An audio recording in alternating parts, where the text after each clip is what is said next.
नमस्कार दोस्तों, मेरा नाम है दीपक कुमार और आप लोग देख रहे हैं चैनल दीपक खरे। आज मैं बताऊंगा आपको बीएड की पूरी जानकारी। बीएड क्या होता है, बीएड करने के क्या फायदे हैं, कौन सी नौकरी मिलेगी, बीएड से कितनी सैलरी मिलती है, बीएड करने के बाद क्या करना पड़ता है, टीईटी क्यों करनी पड़ती है, टीजीटी क्या होता है, बीएड करने के बाद हमें सीटेट होता है, एक यूपी टेट होता है, हर स्टेट का अपना टीचर एलिजिबिलिटी टेस्ट होता है, ये कौन कौन से होते हैं, प्राइमरी के टीचर बनना है तो क्या करना पड़ता है, सीनियर टीचर बनना है तो क्या करना पड़ता है, किसी यूनिवर्सिटी कॉलेज का अगर हमें प्रोफेसर बनना है, लेक्चरर बनना है तो उसके लिए हमें कौन सा करना पड़ेगा। तो इसकी ओवरऑल सारी जानकारी बताएंगे, कौन से बेस्ट कॉलेज हैं और बीएड करने के बाद क्या करना पड़ता है, बीएड करने के क्या नए नियम आए हुए हैं और आगे क्या नियम आएंगे। तो ओवरऑल पूरी जानकारी एक ही वीडियो में मैंने देने की कोशिश की है और कोशिश करूंगा इसमें पूरी जानकारी आपको दे सकूँ। जो भी डाउट आपको पूछना हो, क्लियर करना हो तो आप कमेंट करके पूछ सकते हैं।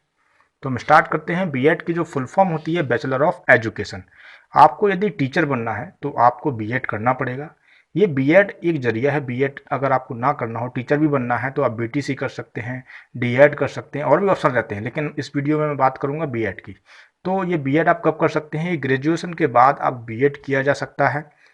कक्षा 12 के बाद आप बीएड नहीं कर पाओगे, आपको कोई ना कोई ग्रेजुएशन की एक डिग्री लेनी पड़ेगी, तभी जाके आप इसको बीएड को कर सकते हैं। यह 2 साल की डिग्री होती है। अभी कुछ महीने पहले बात चली थी ये बीएड को 4 साल की करने की, ये नियम लागू किया जा रहा था, लेकिन अब क्या है, ये डिले हो चुका है वायरस के चक्कर में, और आगे चल के ये ऐसा किया जाएगा। तो वो आने वाले समय में बीएड 4 साल की होगी, जिसमें सब्जेक्ट अटैच रहेगा। यदि आप आर्ट के टीचर बनना चाहते हैं तो आपको बीए बीएड करना पड़ेगा। यदि आप कॉमर्स के टीचर बनना चाहते हैं तो आपको बीकॉम बीएड करना पड़ेगा। तो मतलब उसमें क्या किया इन्होंने, जो बीएड है उसको ग्रेजुएशन डिग्री से जोड़ दिया है। तो मतलब आपको इसमें टीचिंग की लाइन के भी आपको सब्जेक्ट मिलेंगे, साथ ही साथ आपको ग्रेजुएशन लेवल के सब्जेक्ट भी पढ़ने को मिलेंगे। बीएड का कोर्स 21 साल से 35 साल तक के छात्र कर सकते हैं। सभी नौकरी में केवल टीचर का ही एक ऐसा फॉर्म है जिसे जनरल कैटेगरी के स्टूडेंट 40 साल की उम्र तक फॉर्म भर सकते हैं। बाकी सबकी एज 28 साल या 30 साल ही रहती है। लेकिन ये टीचर अगर आपको बनना है, आप पहले और दूसरे अटेम्प्ट में आपका क्लियर नहीं हो पाया है, तो ये आप 40 साल तक की उम्र तक आप इसको फॉर्म को भर सकते हैं। जिस सब्जेक्ट के आप टीचर बनना चाहते हो वो आपको क्लास 12th में लेनी पड़ेगी। यदि आप मैथ के टीचर बनना चाहते हैं तो आपको कक्षा 12 में आपके सब्जेक्ट में मैथ होना चाहिए। यदि आप बायोलॉजी के टीचर बनना चाहते हैं तो आपको कक्षा 12 में बायोलॉजी सब्जेक्ट होना चाहिए। ग्रेजुएशन में आप 55% नंबर होने चाहिए, तभी जाके आप अच्छे कॉलेज को ले सकते हैं बीएड के। और जिस सब्जेक्ट के आप टीचर बनना चाहते हो उस सब्जेक्ट में आप पूरी तरह से परफेक्ट होने चाहिए, तभी आपको नौकरी मिलेगी। फीस कॉलेज के हिसाब से डिपेंड करता है कि अच्छा कॉलेज होगा, नॉर्मल कॉलेज रहेंगे उसकी फीस कम रहेगी। फीस के एवरेज है वो 50 से 70 हज़ार के बीच रहता है। लेकिन इसमें क्या होता है कि आपको, यदि आप एलिजिबल हो स्कॉलरशिप के, तो स्कॉलरशिप भी आपको इसमें मिल जाती है। 40 से 45 हज़ार रुपये इसमें स्कॉलर मिलती है, तो 20 हज़ार रुपये के आसपास, 25 हज़ार रुपये के आसपास टोटल पूरी ओवरऑल फीस लग जाती है। बीएड आप इन सब्जेक्ट से कर सकते हो, जैसे जीव विज्ञान है, प्राकृतिक विज्ञान है, शारीरिक शिक्षा है, कंप्यूटर विज्ञान है, भौतिक विज्ञान, अर्थशास्त्र, अंग्रेजी, भूगोल, गणित, हिंदी, राजनीति विज्ञान, भौतिक, होम साइंस, रसायन विज्ञान, और भी कुछ हैं। तो ये इम्पोर्टेंट सब्जेक्ट हैं, इसके बेस पे आप बीएड कर सकते हैं और इसमें आप टीचर बन सकते हैं। बीएड करने के बाद क्या करना पड़ता है, तो अकेले आपने बीएड कर लिया, फिर इसके बाद क्या होता है, हमें नौकरी कैसे मिलेगी। तो यार ध्यान देना, इसमें बीएड करने के बाद आपको टीजीटी और पीजीटी के माध्यम से नौकरी प्राप्त कर सकते हैं। मतलब ये आपको नौकरी मिलेगी, उसके पहले आपको 1 या 2 टेस्ट और देने पड़ते हैं। वो टेस्ट हैं, टीजीटी है, पीजीटी है, एक और है इसमें टीईटी होता है, वो टीचर एलिजिबिलिटी टेस्ट रहता है। एक और होता है जो पूरे भारत में आप अगर जो केंद्रीय विद्यालय में अगर आप जॉब करना चाहते हैं तो उसके लिए आपको सी टेट का पेपर एग्जाम क्लियर करना पड़ेगा। सी टेट मतलब सेंट्रल टीचर एलिजिबिलिटी टेस्ट, ये पूरे सेंट्रल का रहता है, पूरे भारत का रहता है। टीजीटी अगर आप करोगे, ये मैं यूपी बोर्ड का लिए बता रहा हूँ, टीजीटी अगर आप करोगे तो कक्षा 1 से लेकर कक्षा 10 तक के आप टीचर बन सकते हैं, और पीजीटी आप करोगे तो कक्षा 10 से लेकर 12 तक के छात्रों के आप टीचर बन सकते हैं। टीजीटी की इसमें डिटेल में लिख रखी है, इसमें डिटेल मैंने, यदि आपने बीएड में 50% अंक प्राप्त किए हैं और बीए या बीकॉम या बीएससी या कोई भी स्नातक स्तर की परीक्षा में भी आपने 50% अंक प्राप्त किए हैं, तो आप ट्रेंड ग्रेजुएट टीचर, मतलब जिसका शॉर्ट फॉर्म है टीजीटी, के माध्यम से कक्षा 1 से लेकर कक्षा 10 तक का अध्यापन कर सकते हैं या पढ़ा सकते हैं। और पीजीटी करने के बाद क्या मिलता है, अगर आपने पीजीटी कर ली, पीजीटी भारत सरकार ने शिक्षा को बेहतर बनाने के लिए बीएड के साथ टीचर एलिजिबिलिटी टेस्ट टीईटी की परीक्षा अनिवार्य की है। यदि आपके प्रास्नातक की परीक्षा में 50% अंक हैं और बीएड कोर्स भी किया है तो आप पोस्ट ग्रेजुएट टीचर, पीजीटी का फुल फॉर्म क्या होता है, पोस्ट ग्रेजुएट टीचर, इसके माध्यम से किसी भी स्कूल में कक्षा 12 तक की पढ़ाई करवा सकते हैं, या मतलब उसकी कक्षा 12 तक के टीचर बन सकते हैं। वर्ष 2011 के बाद से भारत सरकार ने शिक्षण स्तर को बेहतर बनाने के लिए बीएड के साथ टीईटी, टीचर एलिजिबिलिटी टेस्ट की परीक्षा को उत्तीर्ण करना भी अनिवार्य किया है। मतलब आपने अगर बीएड कर ली और टीचर बनना है तो ये टीईटी का टेस्ट आपको क्वालिफाई करना पड़ेगा। यदि आप टीईटी पास नहीं कर पाते तो आप टीचर की सरकारी नौकरी नहीं कर सकते। आपको ये भी बता दें कि आपके अगर प्रास्नातक की परीक्षा में 50% अंक हैं और बीएड कोर्स भी किया है तो आप पीजीटी यानी कि पोस्ट ग्रेजुएट टीचर के जरिए किसी भी सरकारी या निजी स्कूल में कक्षा 12 तक अध्यापन कर सकते हैं। लेकिन इसके लिए भी आपको टीईटी पास करना होगा। लेकिन इंपॉर्टेंट क्या है, या तो आप टीजीटी करो या पीजीटी करो, दोनों ये करने पड़ेंगे। इसके साथ साथ आपको क्या करना पड़ेगा, टीईटी का एग्जाम क्लियर करना पड़ेगा। ये बहुत लोगों को डाउट हो रहा होगा कि आखिर बीएड के बाद क्या क्या करना पड़ेगा।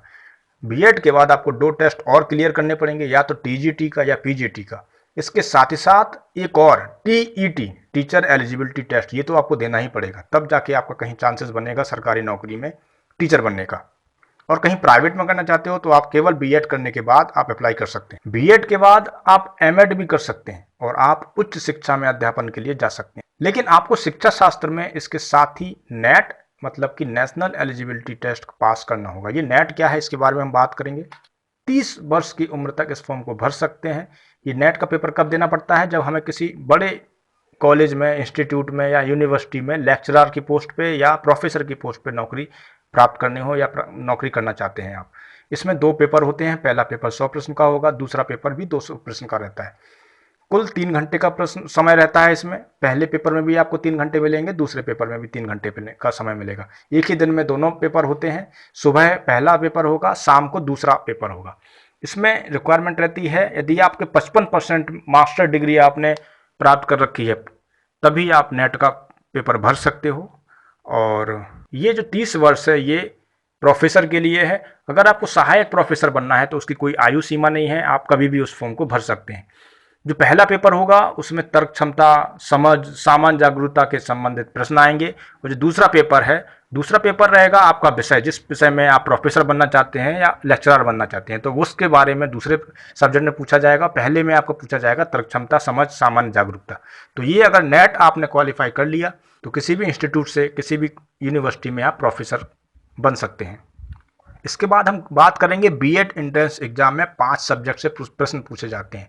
कोई भी अच्छे कॉलेज से आपको यदि बीएड करना है तो जो बीएड दोनों तरीके से हो सकते हैं, गवर्नमेंट कॉलेज से और प्राइवेट कॉलेज से। गवर्नमेंट कॉलेज में लेकिन कहीं कहीं क्या होता है, एंट्रेंस मांगा जाता है। उसमें आपके 5 सब्जेक्ट से प्रश्न पूछे जाएंगे। जनरल नॉलेज का रहेगा, वर्बल एप्टीट्यूड के रहेंगे, टीचिंग एप्टीट्यूड का रहेगा, लॉजिकल रीजनिंग रहेगा और क्वांटिटेटिव एप्टीट्यूड रहेगा। इन 5 सब्जेक्ट पर आपको पकड़ बनानी पड़ेगी, तभी जाके आप बीएड एंट्रेंस टेस्ट क्लियर कर पाओगे। सरकारी नौकरी के लिए इंपॉर्टेंट बीएड के बाद रहता है टीईटी, टीचर एलिजिबिलिटी टेस्ट। तो उसके बारे में मैं आपको बता दूं। टीईटी का जो फर्स्ट पेपर रहेगा उसमें 5 सब्जेक्ट से प्रश्न पूछे जाते हैं। कुल प्रश्न 150 रहेंगे और ये 150 नंबर के रहते हैं। पहला सब्जेक्ट रहता है बाल विकास एवं अध्यापन, जो कि जिसमें 30 प्रश्न पूछे जाते हैं। दूसरा है गणित, उसमें भी 30 प्रश्न पूछे जाते हैं 30 नंबर के। तीसरी है भाषा, भाषा में आपका पहला ये हिंदी अनिवार्य रहेगा। और जो दूसरी भाषा है, आप इस 3 आपको चॉइस मिलेंगी, उसमें से आप कोई भी एक सिलेक्ट कर सकते हैं। 3 में से कौन कौन सी रहेगी, अंग्रेजी रहेगी, उर्दू रहेगी और संस्कृत रहेगी। तो इन तीनों में से कोई एक आपको चूज करना है जिसमें भी आपकी अच्छी हो। तो वो 30 प्रश्न पूछे जाएंगे उस दूसरे सब्जेक्ट की, दूसरे लैंग्वेज की, तो वो भी 30 अंक के रहेंगे। अगला सब्जेक्ट रहेगा आपका पर्यावरण अध्ययन। इसमें आपके 30 प्रश्न पूछे जाएंगे जो कि 30 नंबर के रहेंगे। कुल मिलाकर आपके 150 प्रश्न रहेंगे और 150 नंबर के, एक प्रश्न 1 नंबर का रहेगा। टीटी क्रॉस हो जाने के बाद आपको दूसरा पेपर देना पड़ता है जिसे सुपर टेट बोला जाता है। इसमें आपके 4 सब्जेक्ट रहते हैं। पहला रहेगा बाल विकास एवं अध्यापन, जो कि 30 प्रश्न रहेंगे जिसके। पहली रहेगी भाषा, जिसमें भी 30 प्रश्न रहेंगे। दूसरी भाषा रहेगी जिसमें 30 प्रश्न रहेंगे। और चौथा जो रहेगा वो ऑप्शन में रहते हैं, या तो आप विज्ञान गणित कर सकते हैं या सामाजिक विज्ञान कर सकते हैं। विज्ञान गणित साथ साथ रहेगा, सामाजिक विज्ञान दूसरा ऑप्शन में रहेगा। तो इन दोनों में से आप कुछ भी एक चूज कर सकते हैं। तो उसके 60 प्रश्न पूछे जाएंगे और वो भी 60 नंबर के रहेंगे। इसमें भी 150 नंबर के 150 प्रश्न आते हैं। इसके साथ साथ जो योगी सरकार है उसने एक नया नियम निकाल दिया है कि अब जो यूपी सरकार ने टीईटी के बाद भी 60 अंकों की एक लिखित परीक्षा अनिवार्य कर दी है। मतलब कि टीईटी क्रॉस हो जाने के बाद भी कंफर्म नहीं रहेगा कि आपकी नौकरी लगेगी कि नहीं लगेगी। इसके बाद भी आपको क्या करना पड़ेगा, एक रिटन टेस्ट देना पड़ेगा जो 60 नंबर का रहेगा, जबकि जो 40 अंक आपके शैक्षिक योग्यता के लिए होंगे। 40 नंबर आपके रहेंगे कि आपने जितनी पढ़ाई की है, कितने लेवल पे की है, कितने अच्छे नंबर आए हैं, ये इस पर डिपेंड रहेंगे। 60 नंबर की आपकी टेस्ट टीईटी के बाद भी ये देना पड़ेगा। जब आप बीएड करोगे तो बीएड में जो सब्जेक्ट आपकी पढ़ाई करवाएंगे तो उसमें रहेंगे आपके शिक्षा, संस्कृति और मानव मूल्य, शैक्षिक मूल्यांकन और आकलन, शैक्षणिक मनोविज्ञान, मार्गदर्शन और परामर्श, समग्र शिक्षा, शिक्षा का दर्शन। ऐसे 2-4 और सब्जेक्ट हैं जो आपको पढ़ाए जाएंगे। क्योंकि इन ओवरऑल इन सब्जेक्ट से आपको देख के थोड़ा अलग लग रहा होगा, समझ में नहीं आ रहे होंगे क्या मतलब है इन किताबों में, ऐसा क्या लिखा रहेगा। तो मैं आपको एक ओवरव्यू बताना चाहता हूँ। जो बीएड का मतलब है बैचलर ऑफ एजुकेशन, जिसमें आपको क्या बताया जाएगा, एक जो स्टूडेंट होता है, एक जो छात्र होता है, उसको पढ़ाने के तरीके आपको बताए जाएंगे कि आपका अगर आप जो पढ़ा रहे हो उसे समझ में नहीं आ पा रहा है तो आप उसके भाव से समझो कि उसे समझ में आ रहा है कि नहीं आ रहा है। उसकी एक्टिविटी को ध्यान दो, फेस रीडिंग आप सीखो कि उसे समझ में आ रहा है कि नहीं आ रहा है, और उसको अलग अलग तरीके से समझाओ। तो पूरी ओवरऑल एक टीचर और एक स्टूडेंट, इन दोनों के बीच जो कम्युनिकेशन होती है कि आप इस तरीके से पढ़ाएं कि पूरा पूरा उसे समझ में आए। ऐसा भी होता है कि वो बच्चा उसके मन में चल रहा है, वो बोल नहीं पा रहा है, तो वो भी आपको समझना पड़ेगा। तो ये चीज़ें आपको बीएड में सिखाई जाती हैं। उसके चेहरे से हाव भाव पढ़ना आपको बताया जाएगा। तो ये प्रैक्टिकली करके तो नहीं बता सकते हैं, उन्होंने लिखित बताया है। इसलिए ये पेडागोजी एक जो एक चैप्टर इसमें आएगा, आपको सब्जेक्ट आएगा जो आपको बहुत टफ लगेगा। लेकिन आप अगर इस तरीके से पढ़ोगे कि आप एक टीचर हैं और एक बहुत लो आईक्यू वाले स्टूडेंट को आपको पढ़ाना है, तो आप किस तरीके से, किस नए तरीके से उसे पढ़ाएं कि उसे आपका पढ़ाया हुआ पूरा समझ में आए और जो आप पढ़ाना चाह रहे हैं पूरा पूरा उसे वह समझते चले। यदि आप ये मोटिव अगर रखो तो आपको पढ़ाने में कोई दिक्कत नहीं होगी, समझने में कोई दिक्कत नहीं होती कि बीएड में कौन से सब्जेक्ट रहते हैं और क्या बोलना चाहते हैं। क्योंकि इनकी हिंदी जो लैंग्वेज है वो टफ रहती है, बजाय इंग्लिश के जो वर्ड रहते हैं वो बहुत मुश्किल होते हैं उनके समझना। तो कोशिश करिएगा जब भी आप बीएड करो, जो हार्ड वर्ड हैं उनको एनालाइज करो कि उनका क्या मतलब है, तब जाके आपका ये जो बीएड है वो अच्छे तरीके से क्लियर होगा और आपको समझ में आएगा कि वो क्या बोलना चाह रहा है, क्या समझाना चाह रहा है। बीएड करने के बाद जो बेस्ट जॉब रहती है वो शिक्षक बन सकते हैं, आप प्रशासक बन सकते हैं, सहायक डीन हो सकते हैं। डीन मतलब होता है किसी भी यूनिवर्सिटी में या किसी कॉलेज में वहाँ पर जो हेड रहता है उसे डीन बोला जाता है। सामग्री लेखक बन सकते हैं, किसी अच्छे विषय के जानकार हो जाएंगे तो आप लेखन भी काम कर सकते हैं, सलाहकार बन सकते हैं और शिक्षा शोधक बन सकते हैं। और आपको नौकरी कहाँ मिलती है, इसमें आप होम टीचिंग कर सकते हैं, कोचिंग सेंटर खोल सकते हैं, स्कूल और कॉलेज में पढ़ा सकते हैं, रिसर्च एंड डेवलपमेंट में ज्वाइन कर सकते हैं, इंस्टीट्यूट में जा सकते हैं। बीएड करने के बाद आप अपना स्कूल खोल सकते हैं, कोचिंग खोल सकते हैं, एमएड कर सकते हैं, फिर उसके बाद पीएचडी कर सकते हैं। पीएचडी कर लेने के बाद आपके नाम के आगे डॉक्टर लग जाएगा। पीएचडी का मतलब होता है आपने डॉक्टरेट उपाधि पा ली या उस सब्जेक्ट के में आपने महारत हासिल कर ली। बीएड के लिए जो बेस्ट कॉलेज हैं, मैंने बहुत सारे हैं, मैंने वो डिस्क्रिप्शन में लिख दिए हैं, वहाँ पे जाके आप चेक कर सकते हैं। लेकिन जो डिस्टेंस एजुकेशन होती है जहाँ से आप घर बैठे पढ़ सकते हैं, तो ऐसे भी कॉलेज हैं। तो जो लिस्ट आप देख पा रहे हो, lady Shri Ram college of commerce जो दिल्ली में है, 60,000 इसकी फीस रहती है। सत्यम कॉलेज ऑफ एजुकेशन नोएडा में है, 70,000 है इसकी। तो ये कुछ कॉलेजेज हैं जो बेस्ट हैं डिस्टेंस एजुकेशन के लिए, बीएड के लिए। तो यहाँ से आप डिस्टेंस मतलब घर बैठे भी आप पढ़ सकते हैं, बीएड कर सकते हैं। अब हम बात करेंगे सैलरी की, कि जो एक टीचर होता है उसकी कौन सी पोस्ट रहती है, कौन से ग्रुप का रहता है, कौन सी ग्रेड रहती है और उसकी सैलरी क्या होती है। तो जैसे आप स्क्रीन पे देख पा रहे हो, डेजिग्नेशन लिखा है, उसके जस्ट बगल में पे स्केल लिखा है। जो प्रिंसिपल होता है वो ग्रुप ए में रखा जाता है। प्रिंसिपल की सैलरी होती है 78,800 से स्टार्ट होती है और 2 लाख रुपए तक वो कमा सकता है एक्सपीरियंस बढ़ने के साथ साथ। उसके बाद प्रिंसिपल के बाद आता है वाइस प्रिंसिपल, ये भी ग्रुप ए में रखा जाता है। इसकी जो सैलरी होती है महीने की 56,000 से लेकर 1,77,000 तक जाता है। इसके बाद पीजीटी करके जो ग्रुप बी में आता है, आप पोस्ट ग्रेजुएट टीचर बन सकते हैं, जो 47,000 से स्टार्ट होती है और 1,51,000 तक जाती है। टीजीटी करने के बाद ट्रेंड ग्रेजुएट टीचर बन सकते हैं आप, जो ग्रुप बी में रहता है, वो 44,000 से स्टार्ट होकर 1,42,000 तक जाती है उसकी सैलरी। इसके बाद ग्रुप बी में भी लाइब्रेरियन आता है और पीआरटी करके आप प्राइमरी टीचर बन सकते हैं। तो ये आपको जो मैं बता रहा हूँ ये केंद्रीय विद्यालय का डेजिग्नेशन है और पे स्केल है।